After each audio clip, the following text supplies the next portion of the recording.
پاکستان ته د افغان حکومت غاښ ماتونکی جواب. حکومت بالاخره حوصله پاکستان ته ختمه شوه او قوي جواب یې ورکړ.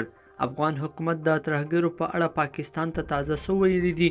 جزئیات یې په ویډیو کې وګورئ او چینل سبسکرایب کړئ. السلام علیکم لیدونکو، ستړي مه شئ. په دې وروستیو کې د پاکستان او افغانستان د اړیکو هم چندان خوند نشته او له تېرې یوې مودې را په دې خوا پر یو او بل سختې لفظي ګزارونه کوي. دا چې پاکستان وویل افغانستان ځواب ورکړ او په خپل کړي خبره یې ملامت کړ. پاکستان تور پورې کړی و چې ټي ټي پي یا د پاکستان طالبانو ډله په افغانستان کې ده او د پاکستان پر ضد فعالیتونه اجرا کوي. خو افغانستان د پاکستان دغه ادعا رد کړې ده او یو څه درس هم ورته ورکړی دی. افغان حکومت په غبرګون کې د بهرنیو چارو وزارت په یوه اعلامیه کې ویلي، موږ د پاکستان دغه ادعا رد کوو او په افغانستان کې د ټي ټي پي هسته نشته ده.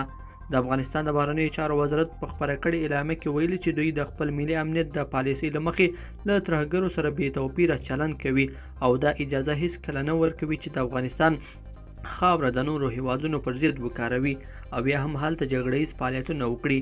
په اعلامیه کې ګاونډیو هیوادونو په ځانګړې توګه پاکستان ته لارښوونه شوې ده چې د افغانستان په څیر له ترهګرو سره بې توپیره مبارزه وکړي او نور د اجازه ورنکړي چې دا تروریستي ډلې یو له بل سره نه پرې کېدونکې اړیکې تر څو د افغانستان امنیت او ثبات ته ګواښ رامنځته کړي.